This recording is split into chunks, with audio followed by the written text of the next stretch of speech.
like to welcome you to Bmorenews.com. What's the name of your band, big brother? Esquire. Esquire. Yes, sir. And how can people get in touch with you?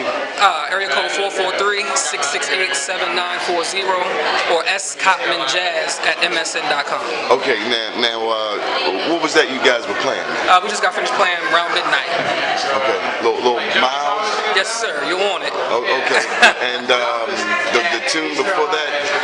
The tune before that, we did a... Well, just give me some of your repertoire. We did what is this thing called Love? We did a blues. We also did some Train. We did some Diz. You know, it's always refreshing to see younger African Americans appreciating African American classical music, aka jazz. Yes, sir. Those are the roots of music. Absolutely, Black American music. Right. Who are some of your influences beyond those mentioned? Well, mine, as a drummer, Max Roach, Elvin Jones. Who's the greatest drummer in the world besides you? Come on now. That's hard to say, It's brother. Dennis Chambers, man. I'm a big Eric Holland fan right now. Also, You from Baltimore? Scott. Yes, sir. You gonna slight Dennis Chambers? I'm not slighting Dennis Chambers at all. Dennis is the man. Shout out, Dennis. I'm saying my influence. Okay. You know. Okay. And you're from Baltimore? Yes, sir. What schools?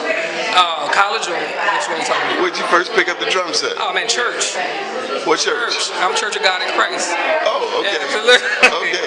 Yes, Faith Temple Church of God in Christ. My grandfather, which is actually on the Eastern Shore. Yeah, so I grew up in church at the age of 4 playing drums, and then took school. Went to school, moved around like Norfolk, Virginia. Came back to Maryland. But the Eubanks is who's responsible for me to play in jazz. I'm familiar with Robin Eubanks, Kevin Eubanks, Wayne Eubanks. His brother Shane Eubanks was my high school band director.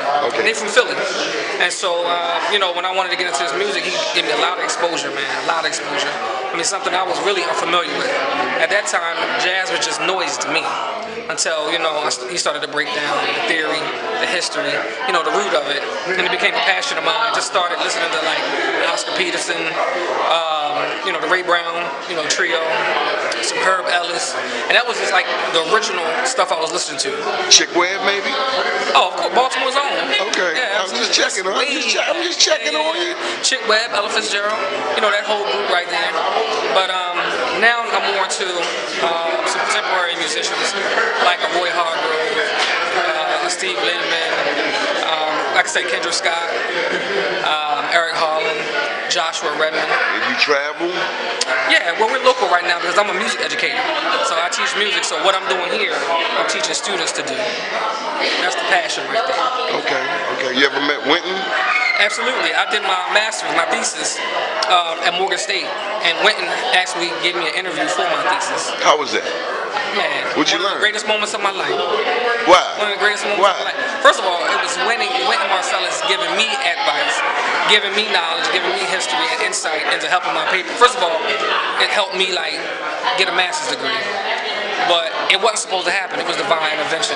He just happened to have a concert. He's brilliant, man. Yeah. His understanding of the history, absolutely, and the technical aspects of jazz. Well, classical as well. Yeah, I mean, he's rooted in music. With his father, his brothers. He's rooted in music. So wealth of knowledge. So what message would you want to pass on to the little Watotos coming behind you about jazz? Listen to the music. Don't just hear the music. Listen to the music. It's rooted with our history, Black Americans. And, if you're feeling it and you're hearing it and you're listening to it, study it. Good stuff. How can people get in touch with you again? We're Esquire Jazz Band, area code 443-668-7940, as well as the email scottmanjazz, SCOTTMANJAZZ @msn.com. Good deal. Thank you very much, and yes, keep watching Bmorenews.com, the news before the news, where we uncover the truth.